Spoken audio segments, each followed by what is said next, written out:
कि भगवान आप कृपा करके यह बतलाइए कि आपके प्रत्यक्ष दर्शन ऐसा कौन सा उपाय है जिसके बिना आप बिना प्रत्यक्ष दर्शन दिए रुक न सकें, दर्शन आपका हो ही जाए।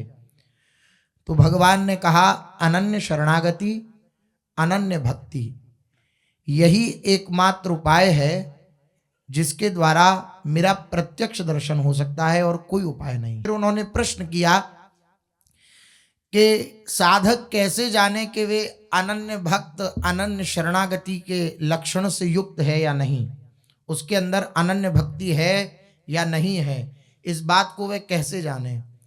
तो आप कुछ लक्षणों का वर्णन कर दीजिए।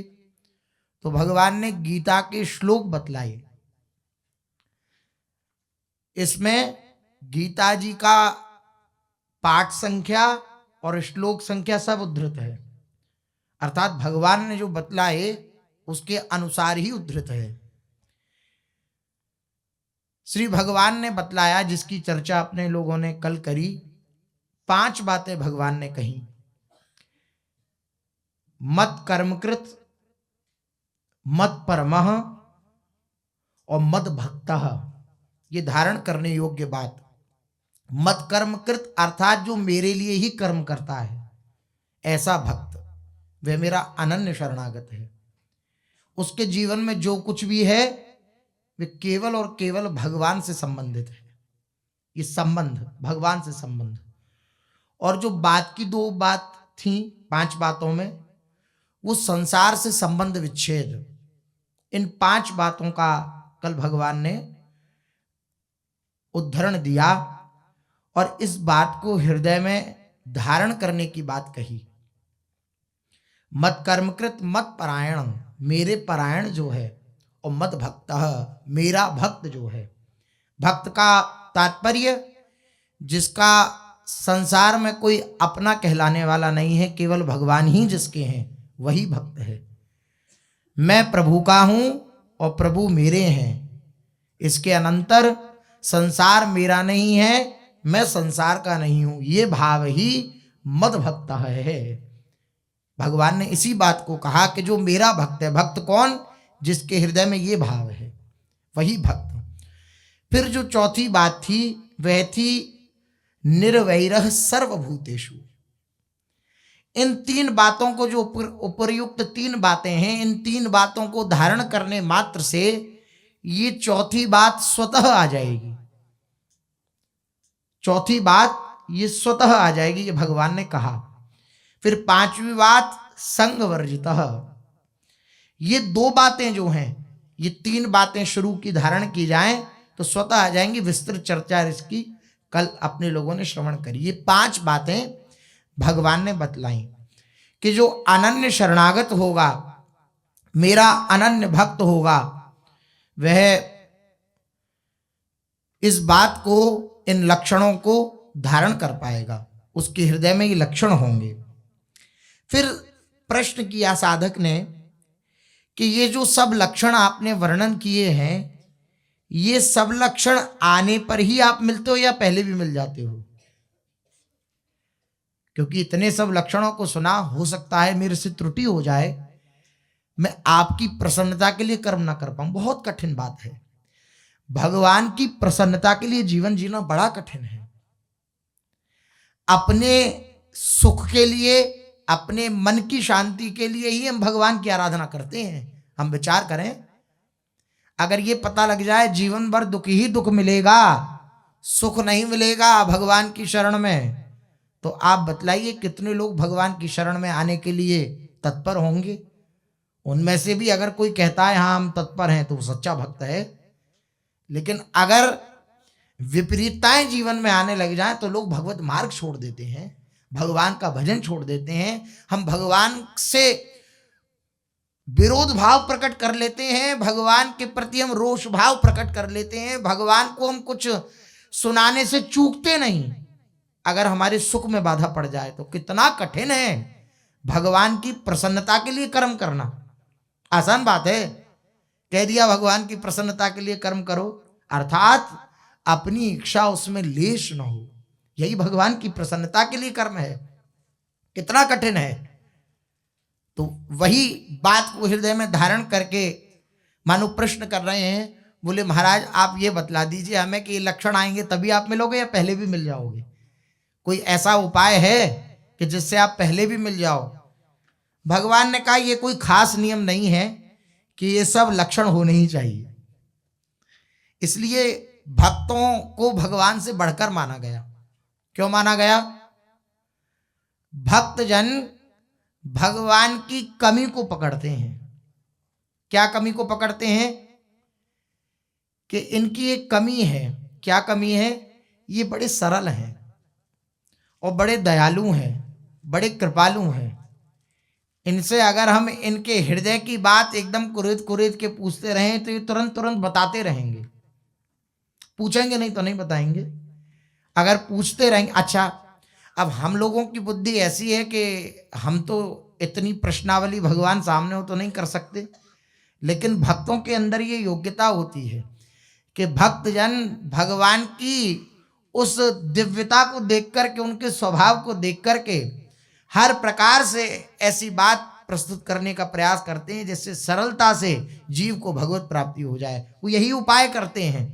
संत जनों का यही स्वभाव है कि वे यही देखते रहते हैं कि कैसे आसानी से जीव को भगवत प्राप्ति हो जाए, वही कोई उपाय निकाला जाए। तो प्रश्न किया कि कोई ऐसा खास नियम तो नहीं है कि ये लक्षण हो तभी आप प्राप्त होगे? भगवान बोले ऐसा कोई खास नियम नहीं है, ये सब गुण होने ही चाहिए, ऐसा कोई खास नियम नहीं है, किंतु अनन्य भक्ति अवश्य होनी चाहिए। मेरा प्रभु के सिवा कोई नहीं है। अब जब आपके हृदय में ये प्रश्न आएगा कि मैं इस बात को धारण नहीं कर पा रहा कि मेरा प्रभु के सिवा कोई नहीं है, तो फिर पुनः वही बात आ जाएगी कि जो लक्षण बताए उन्हें धारण करो। हम प्रभु को अपना नहीं मान पा रहे, इसलिए विविध शास्त्र, विविध पुराण, विविध साधन बतलाए गए हैं। हम सीधा अगर प्रभु को स्वीकार कर लें तो कुछ भी धारण करने की आवश्यकता नहीं है, सर्वगुण संपन्न हो जाएगा वे उपासक। आगे भगवान कहेंगे ये कोई खास नियम नहीं है कि ये सब गुण होने ही चाहिए, किंतु अनन्य भक्ति अवश्य होनी चाहिए। अनन्य भक्ति अर्थात भगवान के सिवा मेरा कोई नहीं, ये बात जरूर होनी चाहिए। इस सब की तो साधना है, इस बात को धारण करने की तो साधना है। हम संसार को अपना मानते हैं, विषयों को अपना मानते हैं, शरीर को अपना मानते हैं, शरीर के संबंधी जनों को अपना मानते हैं। हमें केवल भगवान को अपना मानना इस बात की साधना है। इन सब तागों को, इन सब डोरियों को, इन सब धागों को बटोर करके प्रभु के चरणों में लगाना है, यही साधना है। मन की जो विविध तरंगें फैली हुई हैं उन तरंगों को मार करके प्रभु के चरणों में लगाना है, ये साधना है। मन की तरंग मार लो, बस हो गया भजन, यही भजन है। मन के संकल्प विकल्प मार दिए, मन की इच्छा का परित्याग कर दिया और भगवत इच्छा में प्रतिष्ठित हो गया, यही भजन की सिद्धि है। साधक ने फिर प्रश्न किया कि ये सब गुण कम होने पर भी आप केवल अनन्य भक्ति से मिलते हैं, ऐसा आपने कहा, तो फिर मिलने के बाद सब लक्षण आ जाते होंगे? तो भगवान ने कहा ये लक्षण ही क्या, और भी विशेष गुण उसके अंदर आ जाते हैं जो मुझसे मिल लेता है। यही लक्षण क्या, ये लक्षण जो मैंने बतलाए यही लक्षण क्या, और भी विशेष लक्षण उसके अंदर आ जाते हैं जो मेरे को प्राप्त कर लेता है, या जिसके अंदर मेरे को प्राप्त करने की तीव्र लालसा हो जाती है। तीव्र लालसा बड़ी आवश्यक है। तीव्र लालसा का अर्थ होता है फिर जीवन में और कोई इच्छा नहीं रह गई बिना भगवत प्राप्ति की। अच्छी से अच्छी वस्तु मिल जाए, बुरी से बुरी प्रतिकूलता में जाए, लेकिन उसकी चक्री बस एक ही जगह घूम रही है, कैसे प्रभु मिले कैसे। देखिए चैतन्य महाप्रभु जी का चरित्र अपने लोगों ने श्रवण किया, कैसी श्री महाप्रभु जी की तन्मयता भगवत प्राप्ति की। यद्यपि भगवत प्राप्त क्या, वो स्वयं भगवान है, लेकिन कैसे भक्त का जीवन होना चाहिए ये आचार्य स्वरूप में प्रकट होकर भगवान का ही दिव्य विग्रह आचार्य रूप में प्रकट हुआ श्री चैतन्य महाप्रभु के रूप में, और वे दिखा रहे हैं आचरण करके। कैसी भी कोई जीवन में कोई प्रतिकूलता आ जा रही है, कोई अनुकूलता दे दे रहा है, कोई बार बार मना रहा है आप मत जाओ, फिर भी लौट फिर कर सबकी को संभालते हुए महाप्रभु जी बस एक ही बात कहते हैं, मुझे अपने प्यारे प्राण प्रीतम की प्राप्ति करनी है, मुझे श्री कृष्ण की प्राप्ति। ये है तीव्र लालसा, ये है तीव्र उत्कंठा। तो जिसके अंदर तीव्र उत्कंठा होती है या जो भगवान को प्राप्त कर लेता है उसके अंदर ये गुण क्या, इससे भी विशेष गुण आ जाते हैं। साधक ने प्रश्न किया, आपने विशेष गुण की बात कही, मेरा मन लालायित हो रहा है, वो विशेष गुण कौन से होते हैं मुझे पता तो लगे। तो वो विशेष गुण कौन कौन से होते हैं जो सिद्ध भक्त के अंदर होते हैं या जिसके अंदर तीव्र लालसा उसके अंदर ये प्रकट होने लगते हैं। भगवान ने आगे कहा है, गीता के 12वें अध्याय के 13वें श्लोक से 20वें श्लोक तक जो मैंने गुण बताए हैं वे गुण ही मेरी प्राप्ति होने पर प्राप्त होते हैं या जिसके अंदर तीव्र लालसा उसके अंदर आ जाते हैं। आगे प्रश्न किया, वे लक्षण आपकी प्राप्ति होने के पीछे ही आते हैं या पहले भी आ जाते हैं? जो आप बता रहे हैं कि 12वें अध्याय में हैं, वे लक्षण जो हैं वे आपकी प्राप्ति के बाद आते हैं या पहले भी आ जाते हैं कुछ? भगवान ने कहा पहले भी कुछ आते हैं किंतु मेरी प्राप्ति होने के बाद तो आ ही जाते हैं। साधक ने प्रश्न किया, आपकी प्राप्ति के लिए भक्त का क्या कर्तव्य है? बोले इन लक्षणों को धारण करना, अर्थात इन लक्षणों के प्रति दृष्टि रखना। क्या वे लक्षण है? भगवान ने जो 12वें अध्याय के 13वें श्लोक से 20वें श्लोक तक बतलाए, दिव्य दिव्य चर्चा। कल भी जो अपने लोगों का जो चर्चा विधान रहा, भगवत दीक्षा से बड़ी सुंदर बात श्री भगवान ने कही, कैसे श्री भगवान ने खोल खोल कर बात को कहा और उसमें भी परम पूज्य प्रातस्मरणीय श्री स्वामी रामसुखदास जी महाराज के वचन बड़े अद्भुत, भगवान के भी हृदय की बात को जान करके उन्होंने उसका विस्तार किया, व्याख्या करी, साधक संजीवनी जिसे कहते हैं। 12वें अध्याय के 13वें श्लोक में और 14वें श्लोक में भगवान ने दिव्य 12 लक्षणों का वर्णन किया है भक्त के। अद्वैष्टा सर्वभूतानां, भगवान की प्राप्ति होने से पूर्व या कुछ लक्षण भगवान की प्राप्ति के बाद पूर्ण रूपेण प्रतिष्ठित हो जाते हैं भक्त के अंदर। वे कौन से लक्षण हैं? तो भगवान बतला रहे हैं, अद्वेष्टा सर्वभूतानां मैत्रः करुण एव च निर्ममो निरहंकारः समदुःख सुख क्षमी संतुष्टः सततं योगी यतात्मा दृढ़ निश्चय मय्यर्पित मनो बुद्धिर यो मद भक्तः समे प्रियः। ये लक्षण जिसके अंदर होते हैं ऐसा भक्त मुझे अत्यंत प्रिय है। भक्त के हृदय में भाव रहता है ना, मैं कैसे प्रभु का प्यारा बनूं, कैसे प्रभु मुझसे प्यार करें। तो भगवान ने ये बात बतला दी कि जो इन लक्षणों को धारण करता है या धारण करने का प्रयास करता है वो भक्त मेरा अत्यंत प्रिय है, मैं उससे बहुत प्यार करता हूं। पहला लक्षण, बड़ी अद्भुत बात, जहां भी भगवान दिव्य लक्षणों को धारण करने की बात कहते हैं वहां आप देखेंगे कि भगवान ने इस संसार से विच्छेद होने की बात जरूर कही है, इस संसार को भगवन में भगवत स्वरूप देखने की बात जरूर कही है। अब ये जो पहला लक्षण भगवान कह रहे हैं, अद्वेष्टः सर्वभूतानां, सर्वभूतानां अद्वेष्टः, सब प्राणियों में द्वेष भाव से रहित हो जाना, ये मेरे भक्त का पहला लक्षण है।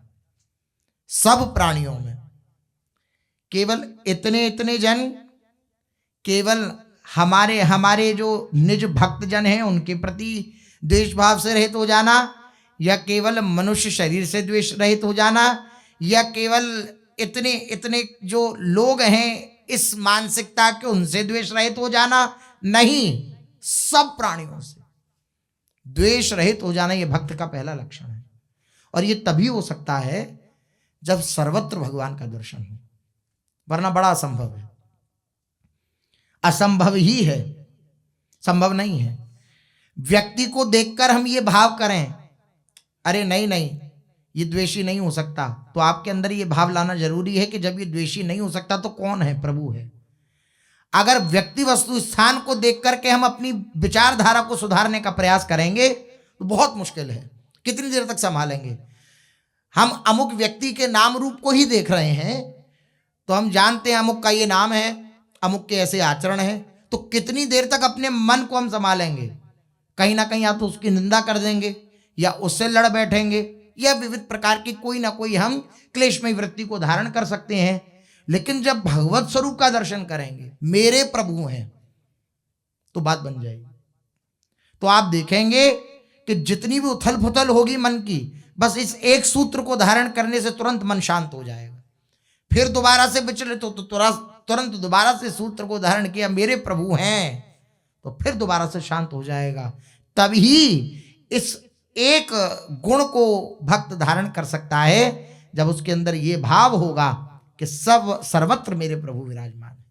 अद्वेष्टा सर्वभूतानाम, ये तभी धारण हो सकता है जब सर्वत्र अपने प्रभु को देखे।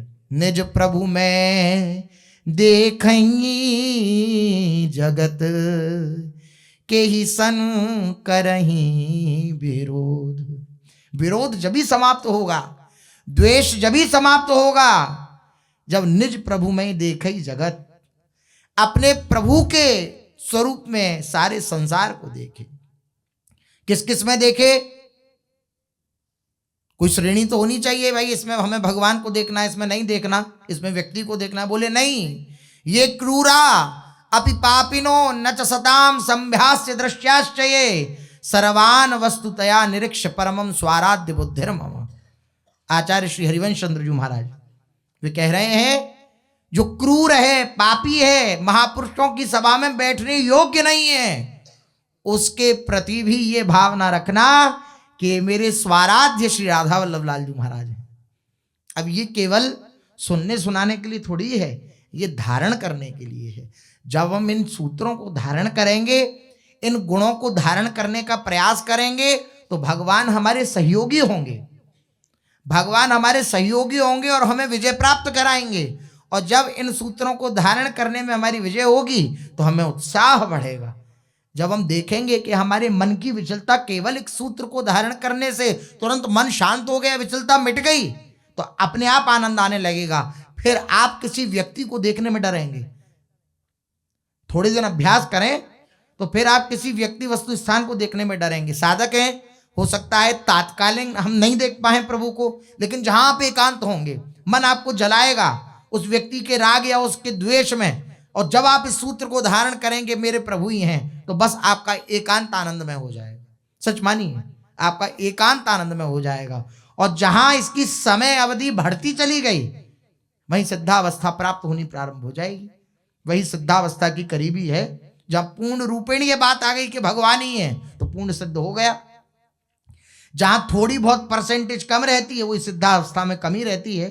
चावल को बार बार दबा के क्यों देखा जाता है पकाते समय? कि जरा सा भी कच्चा रह गया है तो फिर अभी और उबालना पड़ेगा। इसका अर्थ यह है कि वे क्या पूरा कच्चा रह गया है? नहीं, थोड़ा कच्चा रह गया है, इसे थोड़ा और उबालना पड़ेगा। बस जितने परसेंटेज में हम इस बात को धारण कर लेंगे, उतने परसेंटेज में सिद्ध हो जाएंगे। कहते हैं ना कि चावल सिद्ध हो गए, साधु साई भाषा में कहा जाता है सिद्ध हो गए, महाप्रसाद सिद्ध हो गया, प्रसाद सिद्ध हो गया। सिद्ध हो गया अर्थात पक गया। इसी प्रकार सिद्धावस्था क्या है? जिन सूत्रों को हम धारण करना चाहते हैं, सिद्ध महापुरुषों के हृदय में वो सूत्र ही जीवन होते हैं, अर्थात वो उन दिव्य गुणों के स्वरूप होते हैं। जिन दिव्य गुणों को साधक धारण करना चाहता है, उन दिव्य गुणों के स्वरूप ही होते हैं महापुरुषजन, इसलिए वो सिद्ध महापुरुषजन होते हैं।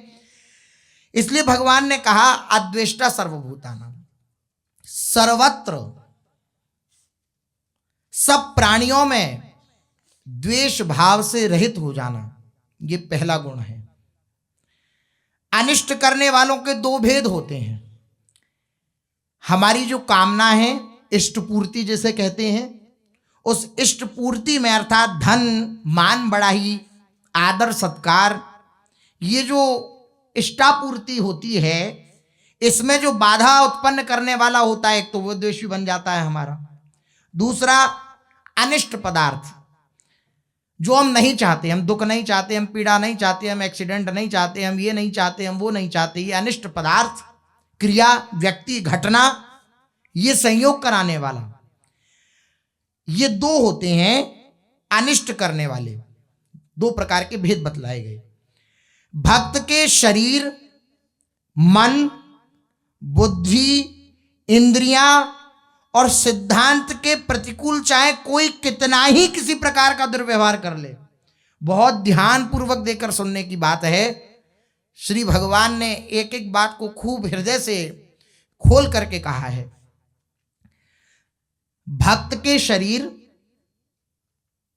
मन, बुद्धि, इंद्रियां और सिद्धांत, जिस सिद्धांत पे भी चल रहा है, किसी सिद्धांत को हमने अपनाया, उस सिद्धांत के प्रतिकूल चाहे कोई कितना ही किसी प्रकार का व्यवहार करे, इष्टापूर्ति प्राप्ति में बाधा डाले, कामनाओं में बाधा डाले, किसी प्रकार की आर्थिक हानि पहुंचाए या शारीरिक हानि पहुंचाए, पर भक्त के हृदय में उसके प्रति कभी किंचन मात्र भी द्वेष नहीं होता। यह सिद्धावस्था का लक्षण है। भक्त साधक जो चल रहे हैं, प्रयास कर रहे हैं, उनको ये अभ्यास करना पड़ता है। द्वेष नहीं होता, यह सिद्धावस्था है। द्वेष होता है, यह साधक अवस्था है, लेकिन वे प्रभु का दर्शन करके सर्वत्र उस द्वेष को छिन्न भिन्न कर देता है, यह उसकी साधना है। द्वेष नहीं होता, यह सिद्ध भक्त का लक्षण है। उसके अंदर द्वेष नहीं होता किसी भी घटनाक्रम के विषय में। कोई शारीरिक कष्ट पहुंचाए, मानसिक कष्ट पहुंचाए या किसी भी प्रकार से किसी प्रकार की आर्थिक हानि कर दे, लेकिन उस भक्त के हृदय में किसी के प्रकार का कोई द्वेष नहीं होता। कोई निंदा करे, कोई स्तुति करे, कोई विरोध करे, कोई खूब सत्कार करे, उसके हृदय में कोई ऐसा भाव नहीं होता कि ये मेरा प्रिय है, ये मेरा प्रिय है। वो सबके प्रति समान भाव रखता है। क्या? अद्वेष्टा सर्वभूतानां। किसी के प्रति भी उसका विरोध भाव नहीं होता, कारण कि वे प्राणी मात्र में अपने प्रभु को ही व्याप्त देखता है। इसका कारण है। इस कारण को जब तक स्वीकार नहीं करेंगे ना, कारण श्री हरिवंश भनम, इस कारण को जब तक स्वीकार नहीं करेंगे तब तक क्रिया में फंसे रहेंगे। सच मानिए, एकांत आपका जलन से युक्त ही रहेगा, और एकांत अगर सुधरने लग जाए तो प्रकट भी सुधरने लग जाएगा। वो अहंकारी है, साधन अवस्था है, अहंकार तो भरा ही पड़ा है। हो सकता है हम विरोध भाव प्रकट कर दें, किसी घटनाक्रम से हम प्रभावित हो जाएं, क्योंकि अभी सिद्ध तो हुए नहीं, लेकिन उसकी समय अवधि नहीं बढ़नी चाहिए। ये सावधानी रखनी चाहिए, समय अवधि नहीं बढ़नी चाहिए। जहां एकांत हो और बार बार मन जलाए, उसने मुझसे ऐसा कहा, वहां बैठने नहीं दिया, वहां उठने नहीं दिया, वहां खड़े होने नहीं दिया, ऐसी अगर भावना हृदय में आए तो तुरंत हृदय में ये भाव लाएं, मेरे प्रभु ही तो हैं, वो मुझसे अत्यंत प्यार कर रहे हैं, वो मेरे साथ खेल रहे हैं, उनकी लीला है, वही मुस्कुराते हुए मेरे साथ ऐसी लीला कर रहे हैं। आप देखेंगे जब आप ऐसा चिंतन करेंगे तो बस मन का ऐसा परिवर्तन होगा कि जितनी भी जलन होगी उसके प्रति, जिसका चिंतन करके हम जलन से युक्त हो रहे थे, वो सारी शांत हो जाएगी, सब शांत हो जाएगी। इन सूत्रों को धारण करना ही ये जीवन का परम लाभ है। इतना ही नहीं, वे तो अनिष्ट करने वालों की सब क्रियाओं को भी भगवान का कृपापूर्ण मंगलमय विधान मानता है। जो उसका अनिष्ट करने वाले हैं उनको नहीं देखता वह, बल्कि भगवान के मंगलमय विधान को देखता है उसमें। ये अद्वेष्टा सर्वभूतानाम, तभी वे अद्वेष्टा सर्वभूतानाम पाता है, तभी वे सभी प्राणियों के प्रति द्वेष भाव से रहित हो पाता है। जब ये भाव हृदय में धारण करता है कि मेरे प्यारे का मंगलमय विधान है, मेरे प्यारे ही मंगल विधान रचकर ये सब दिव्य लीलाएं मेरे साथ कर रहे हैं, उनके द्वारा पास होकर के मेरे पास जो कुछ आ रहा है वह आ रहा है, बिना उनके पास हुए मेरे पास कुछ नहीं आ रहा है। उन्होंने हस्ताक्षर किए कि जाओ ऐसा करो, तो मेरे साथ में शरणागत हूं उनके प्रति, तो मेरे साथ जो कुछ भी हो रहा है उनका परम मंगलमय विधान है। इसलिए करत जे अनसहन निंदक तिन्हु पे अनुग्रह कियो। जो अनसहन मतलब जो सहन करने योग्य भी निंदा ना हो, ऐसी भी निंदा करने वालों के प्रति महापुरुषों ने अनुग्रह किया, उन पर कृपा करी। ये भाव रखा कि मेरे राधा वल्लभ लाली ही है, ऐसा भाव रखा। महापुरुषों ने तो यहां तक किया, सुखी रहो निंदक जग माही, रोग ना हो तन सारा। हमारी निंदा करने वाला उतरे भव निधि पारा। साधुक निंदक मित्र हमारा। कैसी विलक्षण निष्ठा महापुरुषों की। ये कटाक्ष नहीं कर रहे हैं, ये हृदय से प्रार्थना कर रहे हैं कि मेरी जो निंदा करने वाला है उसके जीवन में किसी प्रकार का कोई रोग, कभी उसे छींक जुकाम भी ना हो, वो सदा मेरी खूब स्वस्थ रहे और स्वस्थ रहकर खूब मेरी निंदा करता रहे और अंत में उस निंदा का उसे परिणाम ना मिले। भक्त निंदा का परिणाम बड़ा विलक्षण है। भगवत धाम की प्राप्ति कभी नहीं करा सकता जो भक्त निंदा करता है। लेकिन भक्तों के हृदय की बात क्या है? भक्त अपने हृदय में सोचते हैं कि अंत में जब इसका शरीर छूट रहा हो तो हमारी निंदा करने वाला उतरे भव निधि पारा। इस संसार सागर से हमारी निंदा करने वाला पार हो जाए, उसे भगवान की दिव्य सन्निधि की प्राप्ति हो। ये कटाक्ष नहीं कर रहे महापुरुष जन, ये उनके हृदय की बात है। ये हृदय से चाहते हैं वो। ये कब आया? जब अपने प्रभु का दर्शन किया। ये बात हृदय में धारण करी। सर्वभूतानाम अद्वेष्टः, सब प्राणियों में द्वेष भाव से रहित रहना।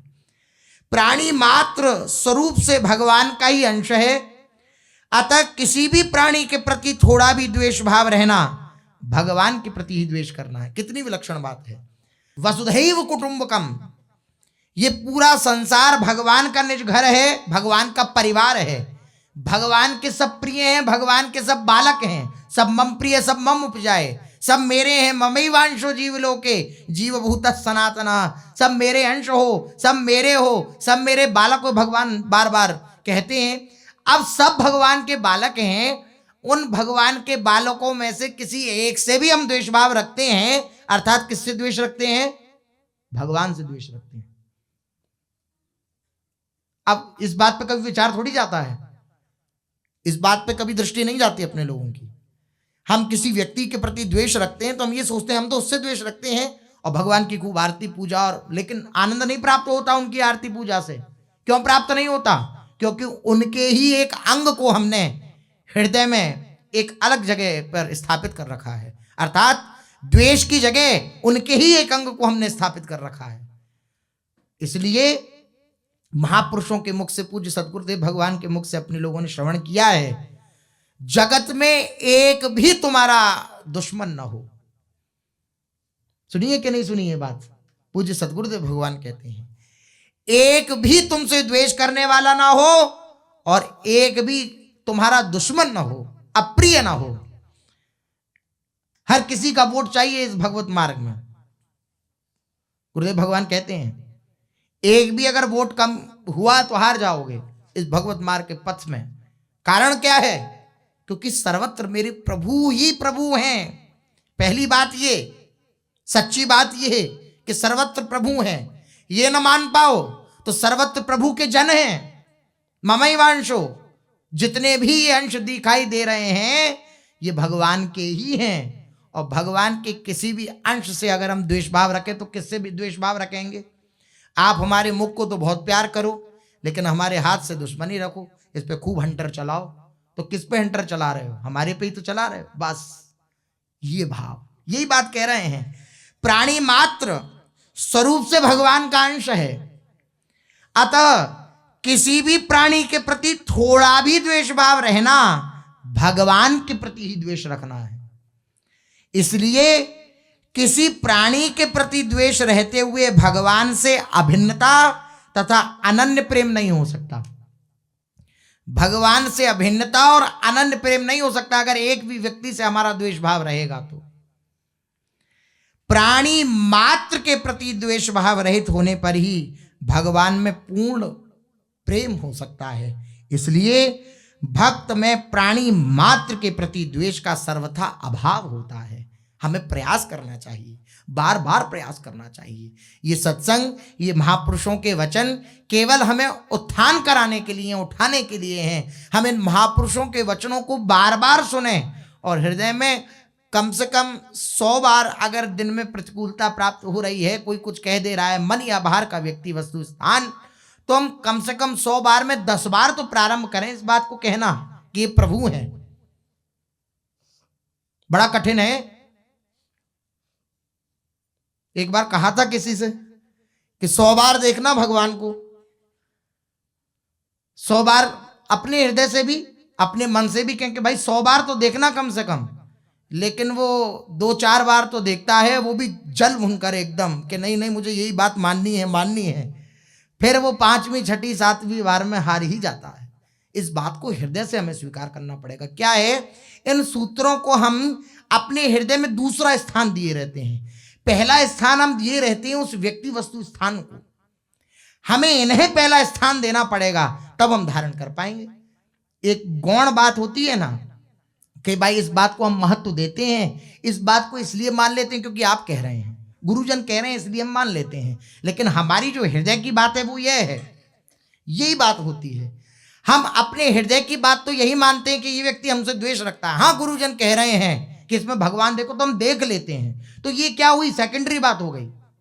गुरुजनों की बात को प्रथम रखना है, अपनी बात को सेकेंडरी रखना है।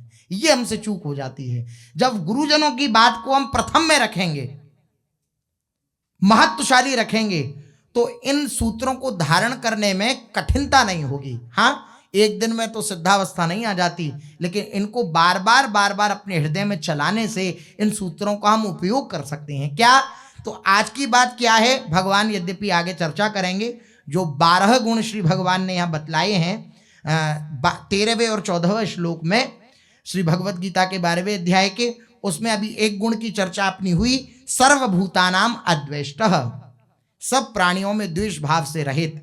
तो इस बात को हम स्वीकार करें कि इस भाव को हम जब ही स्वीकार कर पाएंगे जब सर्वत्र प्रभु का दर्शन करेंगे। प्रभु का दर्शन करने का प्रयास करें। वैसे तो प्रयास करने की आवश्यकता क्या है, प्रयास तो इसलिए कहा जा रहा है क्योंकि इस बात को हम इतना महत्व नहीं दे पा रहे हैं। बल्कि प्रयास की बातचीत नहीं है, सत्य बातचीत है। सत्य बात तो यही है कि प्रभु हैं या प्रभु के अंश हैं, दो ही बात हैं, दो ही प्रक्रियाएं हैं। या तो प्रभु मान लो या प्रभु के जन मान लो, दोनों में जो रुचिकर लगे, जिसमें सरलता लगे, इस बात को धारण करने में अपने जन प्रयास करते हैं। हृदय जलेगा, कोई सामने से गाली देगा तो हृदय जलेगा, बहुत क्लेश भी होगा, हो सकता है झगड़ा भी हो जाए, लेकिन हृदय में जब इन सूत्रों को हम जगह दिए रहेंगे तो एकांत में जाकर के जहां हमें स्मरण होगा और सत्संग के प्रभाव से इन वचनों की याद आ जाएगी, तो हम गुरुजनों के प्रताप से अपने हृदय की जलन को शांत कर पाएंगे और उस व्यक्ति में जो हमारे द्वेष का भाजन बन रहा था, उसके अंदर हम प्रभु का दर्शन कर पाएंगे। और जब प्रभु का दर्शन किया तो जहां प्रभु है वहां मंगल है। जहां प्रभु का आपने दर्शन किया उस व्यक्ति वस्तु स्थान में मंगल ही मंगल है। देखिए, प्रहलाद जी ने विपरीत से विपरीत परिस्थिति में प्रभु का दर्शन किया।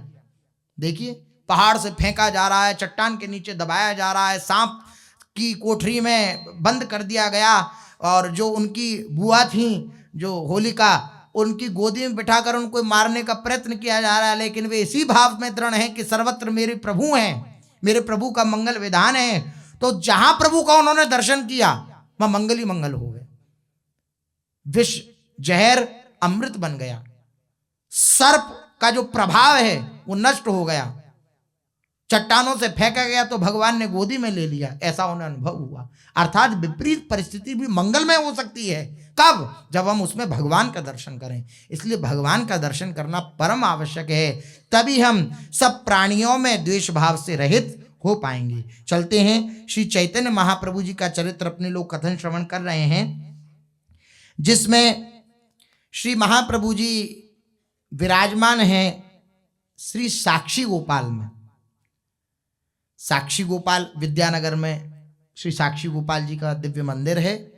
श्री गोपाल जी महाराज वृंदावन के ही ठाकुर हैं, लेकिन साक्षी देने के लिए विद्यानगर में श्री गोपाल जी गए।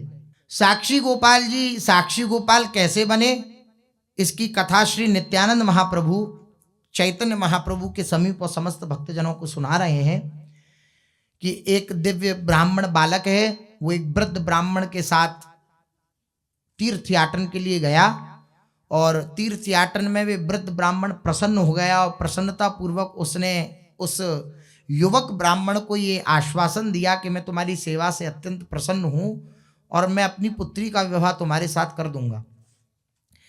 इस बात को उस युवक ब्राह्मण ने कहा कि आपके घर वाले नहीं मानेंगे, लेकिन श्री गोपाल जी के सामने उस वृद्ध ब्राह्मण ने साक्षी ली कि इनको साक्षी करके मैं कहता हूं कि अपनी पुत्री का विवाह कराऊंगा।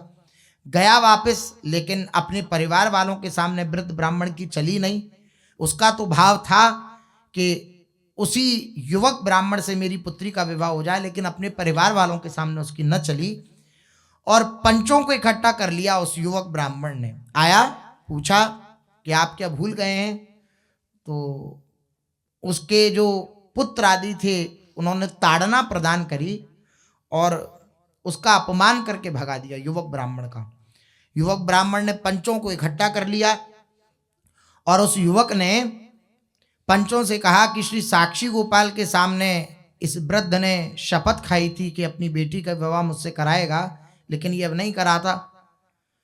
तो पंचों ने कहा कि वे गोपाल जी जो साक्षी थे वे क्या आ सकते हैं आपकी साक्षी देने के लिए? इसने पूरा जोर लगा करके पूरे आवेश में कहा कि हाँ मैं उन्हें ला सकता हूं, वे आ सकते हैं साक्षी देने के लिए। तो लोगों ने विचार किया कि कहीं देव प्रतिमा कहीं चलती है, जब वे चलेगी नहीं तो साक्षी देने कहां से आएगी। लेकिन उस वृद्ध ब्राह्मण को विश्वास था। उस वृद्ध ब्राह्मण ने कहा अगर ऐसा हो जाता है तो मैं जबरदस्ती अपनी कन्या का विवाह इस युवक के साथ करा दूंगा। सारे लोगों ने भी सहमति प्रदान करी और उसका जो पुत्र था वृद्ध ब्राह्मण का, उसने भी सोचा अविश्वास के कारण कि कहीं ऐसा भला होता है क्या, प्रतिमा चल के आएगी क्या। तो उसने भी कह दिया कि अगर ऐसा हो जाता है तो मैं अपनी बहन का विवाह कर दूंगा।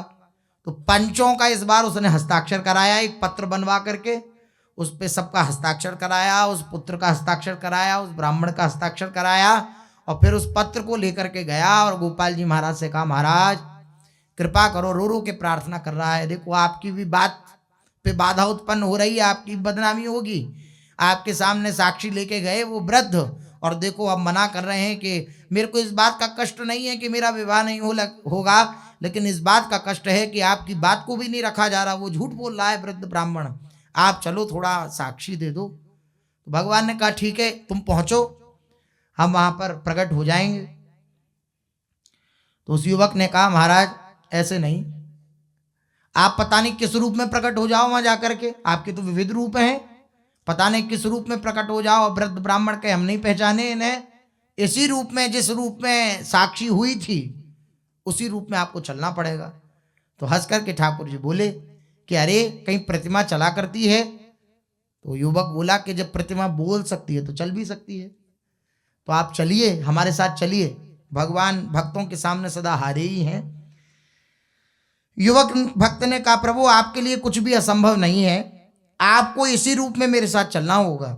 भगवान तो भक्तों के अधीन है, उन्होंने स्वीकार कर लिया और कहने लगे भैया तुम आगे आगे चलो, मैं तुम्हारे पीछे पीछे चलूंगा, तुम पीछे फिरकर मेरी ओर मत देखना, जहां तुमने पीछे फिरकर मेरी ओर देखा बस मैं वहीं स्थिर हो जाऊंगा, फिर आगे नहीं बढ़ूंगा।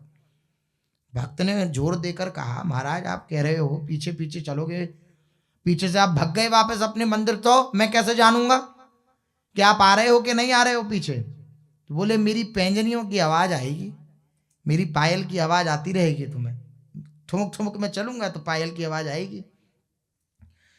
भगवान ने हंसकर कहा तुम चिंता मत करो, पैंजनी की आवाज तुम्हें सुनाई देगी। भक्त ने इस बात को स्वीकार किया और वे आगे आगे चलने लगा। पीछे से उसे भगवान के पैरों में बजते हुए नूपुरों की ध्वनि सुनाई देने लगी। इसी से उसे पता रहता रहा कि भगवान पीछे पीछे आ रहे हैं। रास्ते में विविध प्रकार के भोजन बनाकर भगवान को भोग लगाता रहा। इतनी बस भगवान ने छूट दी थी कि हमें भोग लगा दिया करना बीच में, बस तभी देख सकते हो। और भोजन भोग लगाता, लेकिन ठाकुर जी तब तक अपने स्वरूप में आ जाते, देख नहीं पाता वे चलते हुए, ठाकुर जी अपने स्वरूप में आ जाते। विद्यानगर के समीप पहुंचा था, सारे रास्ते को पार करके ठाकुर जी की छमछम आवाज आ रही है। उसके हृदय में बात आई कि ठाकुर जी, और ठाकुर जी की पायलों की आवाज कोई ऐसे थोड़ी है साधारण, चिदानंदमय स्वर है श्री ठाकुर जी की पायलों की आवाज का, घुंघरुओं की आवाज का। तो उसके मन में आई कि बड़ा सुना है महापुरुषों से कि ठाकुर जी जब चलते हैं महकते हुए तो उनकी शोभा का वर्णन करना कवियों की सामर्थ्य के बस की बात नहीं है। तो जब ऐसा सौभाग्य प्राप्त हो ही रहा है तो क्यों ना भगवान की उस चाल को, मंद गति को देखा जाए। ऐसा उसके अंदर विचार आया कि एक बार देखूं तो सही पीछे मुड़कर। यह सोच करके उसने पीछे दृष्टि अपनी फिराई। जहां अपनी दृष्टि पीछे करी, बस भगवान खड़े हो गए। वहीं हंसकर भगवान खड़े हो गए, प्रसन्नता प्रकट करते हुए बोले, देख भैया, अब नहीं बढ़ूंगा आगे, अब नहीं जाऊंगा आगे, यहीं से अब तुम्हारी मैं साक्षी दे सकता हूं। बस हमारी तुम्हारी बात हुई थी, तुम अपनी बात पे अटल नहीं रहे, हम अपनी बात पे अटल रहेंगे, हम यहीं खड़े रहेंगे। अब तुम्हें जिनको साक्षी दिलवानी हो, यहाँ बुला लो, इतना तो कर सकते हो। भगवान की ऐसी आज्ञा पाई, उस युवक ब्राह्मण ने आनंदित हो गया, बोले हाँ, यहाँ तो मैं बुला लाऊंगा सबको। और जाकर के उसने विद्यानगर में हल्ला मचाना प्रारंभ किया, आए हैं गोपाल जी, आए हैं, साक्षी देने आए हैं, चलो चलो चलो सब चलो, आज गोपाल जी मेरी साक्षी देंगे, चलो सब चलो। अब सबने सुनी तो सब हक्के बक्के कि अरे, साक्षात वृंदावन से श्री गोपाल जी इस भक्त के लिए साक्षी देने आए हैं। सुनते ही गांव के सभी नर नारी, बालक, वृद्ध, युवा सब भगवान के दर्शन करने के लिए दौड़ पड़े। सभी इनमें जहां जहां दर्शन श्री ठाकुर जी को रहा, वहीं दंडवत प्रणाम करके श्री ठाकुर जी को दर्शन किया, लौट करके प्रणाम किया। कोई मेवा लेकर आ रहा है, कोई फूल लेकर आ रहा है, कोई फल लेकर के आ रहा है, और गोपाल भगवान की दिव्य सेवा प्रारंभ हो गई। इस प्रकार भगवान के सामने विविध प्रकार की भीड़ चढ़ने लगी, हर समय उनकी पूजा होने लगी। भगवान ने भक्त को बुलाया, लाला यहाँ तो अलग लीला प्रारंभ है गई, जा जा जा काम को तू लाया हो आकार है, तू तो कर, साक्षी किसे देनी है। अब जितने भी पंच थे उनको बुला के लाया। जैसी गोपाल भगवान का दर्शन किया, पंचों के सामने वो बोला, युवक ब्राह्मण लीजिए साक्षी। अब किसकी हिम्मत पड़े, स्वयं गोपाल जी चलकर आए, सबसे बड़ी साक्षी है। कौन पूछे कि इस ब्राह्मण ने क्या कहा था और क्या नहीं कहा था। सब बोले हमने मान ली तुम्हारी बात, हमें नहीं लेनी कोई भी खोज खबर। फिर भगवान की साक्षी लेने की किसी की हिम्मत नहीं पड़ी। ब्राह्मण के लड़के ने बड़ी ही प्रसन्नता के साथ अपनी बहन का विवाह उस युवक के साथ कर दिया कि साक्षात गोपाल जी, ऐसा चमत्कार उसने प्रथम बार देखा। उसका जो अविश्वास था वो विश्वास में परिणत हो गया। वे वृद्ध ब्राह्मण तथा युवक दोनों मिलकर सदा भगवान की सेवा पूजा में ही रहने लगे। दूर दूर तक भगवान के आने का समाचार फैल गया। नित्य प्रति हजारों लोग गोपाल भगवान के दर्शन के लिए आने लगे। जब ये समाचार उस देश के राजा को विदित हुआ तो उसने एक बड़ा भारी मंदिर श्री गोपाल भगवान का बनवाया, और तभी से श्री साक्षी गोपाल जी उस मंदिर में प्रतिष्ठित हुए, विद्यानगर से थोड़ा पहले। नित्यानंद जी ने भक्तों सहित बैठे हुए महाप्रभु से इस कथा को श्रवण करा रहे थे। श्री नित्यानंद जी महाराज प्रभु एकटक होकर इस परम पावन उपाख्यान को सुन रहे थे। नित्यानंद जी के चुप हो जाने पर महाप्रभु ने पूछा कि फिर विद्यानगर से साक्षी गोपाल यहाँ क्यों पधारे, इस बात को हमें और सुनाओ। नित्यानंद जी क्षणभर चुप रहने के अंतर कहने लगे कि उस समय उड़ीसा देश में परम भागवत महाराज पुरुषोत्तम देव राज्य करते थे। उन्होंने विद्यानगर के राजा की राजकुमारी के साथ विवाह करने की इच्छा प्रकट करी। इस पर विद्यानगर के राजा ने अपनी कन्या महाराज पुरुषोत्तम देव को नहीं दी और अस्वीकार करते हुए कहा कि मैं अपनी कन्या को मंदिर के झाड़ूदार के लिए नहीं दूंगा। इस पर क्रुद्ध होकर महाराज पुरुषोत्तम देव ने विद्यानगर पर चढ़ाई कर दी और भगवान जगन्नाथ जी की कृपा से विद्यानगर को जीतकर उसे अपने राज्य में मिला लिया और राजकन्या का विवाह अपने साथ कर लिया। तभी महाराज ने साक्षी गोपाल से पुरी पधारने के लिए प्रार्थना करी। जो उड़ीसा का राजा था उसने प्रार्थना करी, साक्षी गोपाल जी आप पधारो। महाराज के भक्ति भाव से प्रसन्न होकर साक्षी गोपाल भगवान पुरी पधारे। अब पुरी पधारे तो साक्षी गोपाल श्री वृंदावन के ठाकुर और बढ़िया बढ़िया भोजन आरोगने वाले साक्षी गोपाल जी पधारे, जो तो दिव्य जो रत्न वेदी है जहां पर श्री जगन्नाथ जी महाराज विराजमान होते हैं, वहीं पर साक्षी गोपाल जी को विराजमान कर दिया। अब खूब भोग लगता है जगन्नाथ जी में, तो बड़े बड़े पात्रों में श्री जगन्नाथ जी का भोग लगता है।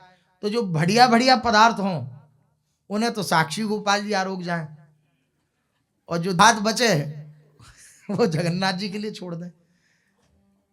तो जगन्नाथ जी बड़े सुस्त हो गए। उन्होंने विचार किया कि ये अभी कल के आए हैं और बढ़िया बढ़िया आरोग जाते हैं भोग भोज। ये यद्यपि भगवत विग्रहों में कोई भेद नहीं है, लेकिन ये प्रेम कलह है। ये भक्तों के हृदय को आनंद प्रदान करने के लिए भगवान ऐसे लीला करते हैं। तो साक्षी गोपाल महाराज विराजमान हैं। अब जगन्नाथ जी के सामने आवे उड़ीसा वासी और दर्शन करने वाले, तो जगन्नाथ जी की तरफ तो देख कर कहें जय हो जगन्नाथ महाप्रभु की, और बस एक बार देखें और एक टक देखें साक्षी गोपाल की तरफ। तो बड़ा जगन्नाथ जी बोले कि ये तो बड़ी विचित्र लीला हो गई।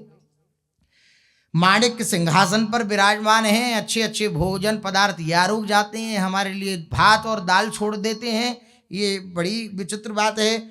जगन्नाथ जी पुराने थे, ये नए आए थे अभी, इसलिए दोनों में कुछ प्रेम कलह उत्पन्न हो गया।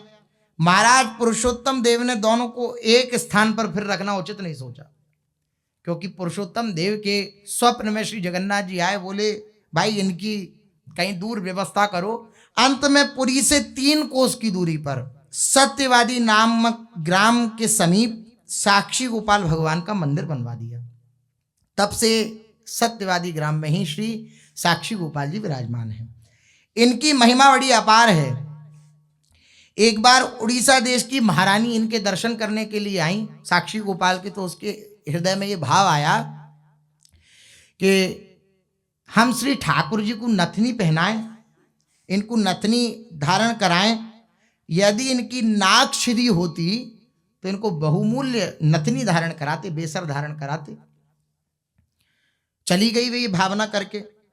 दूसरे ही दिन महारानी को स्वप्न हुआ और साक्षी गोपाल ने कहा मैं वृंदावन का ठाकुर हूं, मेरी मैया ने बचपन में मेरे कान नाक छेद दिए थे, तुम जरा उसको दिखवाओ पुजारियों से तो तुम्हें दिख जाएंगे, दर्शन हो जाएंगे उन छिद्रों के।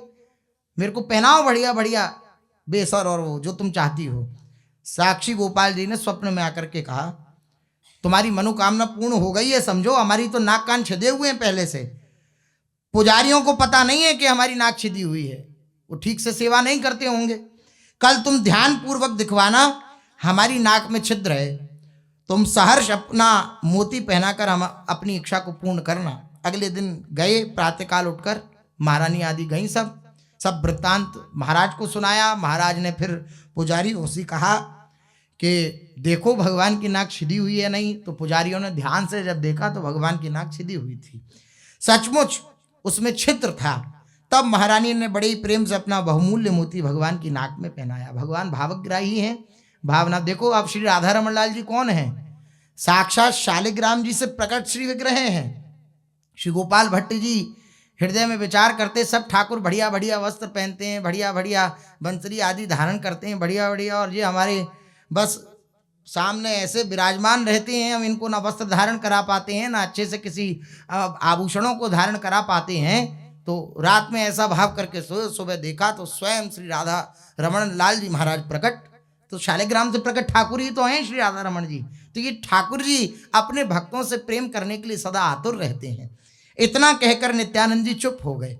इस कथा को सुनकर प्रभु प्रेम में गदगद हो गए और साक्षी गोपाल की मनमोहिनी श्री विग्रहमयी मूर्ति का ध्यान करते करते वह रात्रि श्री महाप्रभु जी ने वहीं पर बिताई, श्री साक्षी गोपाल जी के मंदिर में ही। श्री साक्षी गोपाल जी का बार बार स्मरण करते हुए श्री महाप्रभु जी अत्यंत आनंदित होते। पदभ्याम चलन यह प्रतिमा स्वरूपो ब्रह्मण्य देवो हि शताह गम्यम देशम ययौ विप्रकृतेद्भुतोऽयं तम साक्षी गोपालमहं नतोऽस्मि, तम साक्षी गोपालमहं नतोऽस्मि। जो ब्रह्मण्य देव प्रतिमा स्वरूप से पैरों चलकर सैकड़ों दिन में जाने योग्य होने पर भी ब्राह्मण के ऊपर कृपा करके इस विद्यानगर नामक देश में पधारे, ऐसे अद्भुत साक्षी का काम करने वाले उन श्री साक्षी गोपाल भगवान के चरणों में हम बारंबार प्रणाम करते हैं। ऐसा दिव्य आनंद श्री महाप्रभु जी कर रहे हैं। प्रातःकाल साक्षी गोपाल जी की मंगला आरती करी श्री महाप्रभु जी ने, और मंगला आरती का दर्शन करके महाप्रभु फिर आगे के लिए प्रस्थान करने लगे। महाप्रभु के हृदय में श्री जगन्नाथ जी के दर्शन की व्याकुलता तीव्रतम होती जा रही है, बढ़ती ही जा रही है। जितने निकट आते जा रहे हैं उतनी और तीव्र व्याकुलता श्री महाप्रभु जी के हृदय में हो रही है। ज्यों ज्यों वे आगे बढ़ते हैं त्यों त्यों प्रभु की भगवान के दर्शन की इच्छा पूर्वापेक्षा प्रबल होती जा रही है। रास्ते में चलते चलते ही मुकुंद दत्त अपने कोकिल कूजित कमनीय कंठ से संकीर्तन का यह पद आरंभ कर दिया। राम राघव राम राघव राम राघव रक्ष मां कृष्ण केशव कृष्ण केशव कृष्ण केशव पाहि मां कृष्ण केशव कृष्ण केशव कृष्ण केशव पाहि मां राम राघव राम राघव राम राघव रक्ष मां। सभी ने मुकुंद दत्त के स्वर में स्वर मिलाकर के कीर्तन प्रारंभ किया। संकीर्तन की सुरीली तान से उस जनशून्य नीरव पथ में चारों ओर इसी दिव्य संकीर्तन की पद की गूंज सुनाई देने लगी। महाप्रभु भावावेश में आ गए और महाप्रभु भावावेश में आकर नृत्य करने लगे। किसी को कुछ खबर ही नहीं थी कि हम लोग किधर चल रहे हैं।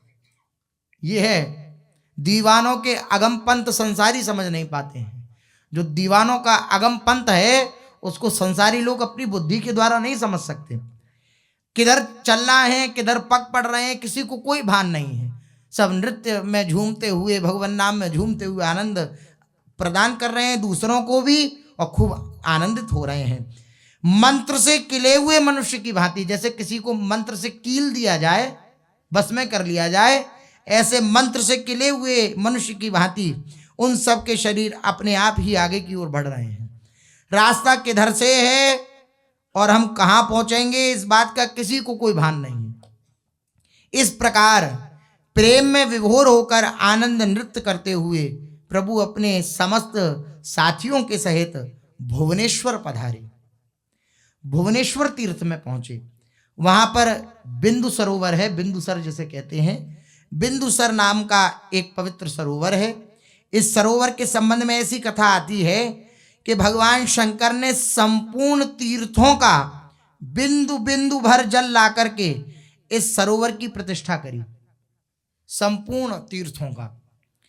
इसलिए इसका नाम बिंदुसर अथवा बिंदु सागर कहा जाता है। इसे महाप्रभु ने सभी भक्तों के सहित बिंदु सागर तीर्थ में स्नान किया और स्नान के अनंतर आप भुवनेश्वर महादेव जी के दर्शन करने के लिए पधारे।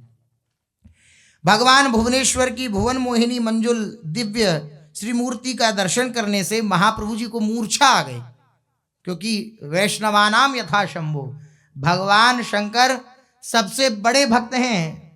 श्री भगवान के सबसे बड़े भक्त हैं और श्री भगवान शंकर के सबसे बड़े भक्त हैं। ये एक दूसरे के हरिहर की जोड़ी है। दर्शन से श्री महाप्रभु जी को भगवान शंकर के मूर्छा आ गई। थोड़ी देर के पश्चात श्री महाप्रभु जी को बाह्य ज्ञान हुआ और श्री महाप्रभु जी ने संकीर्तन प्रारंभ कर दिया। संकीर्तन आरंभ हुआ। भक्तों के सहित प्रभु दोनों हाथ उठा उठाकर खूब जोर जोर से गागा कर और खूब जोरों जोरों से नृत्य करने लगे। सैकड़ों मनुष्य प्रभु को चारों ओर से घेरे हुए थे। भुवनेश्वर महादेव जी का मंदिर बहुत प्राचीन है और ये भगवान शंकर बहुत पुराने हैं।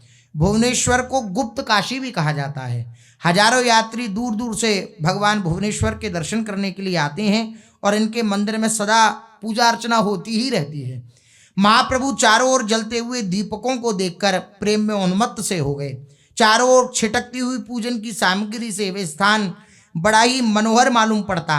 महाप्रभु बहुत देर तक मंदिर में कीर्तन करते रहे और वहीं उसी दिन श्री मंदिर में ही श्री महाप्रभु जी विराजमान हुए और दिव्य कथा वार्ता प्रारंभ हुई। श्री भुवनेश्वर का महात्म्य उस समय सुनाया गया। सो क्या था, सो शेष चर्चा आगे। श्री राधा वल्लभ लाल की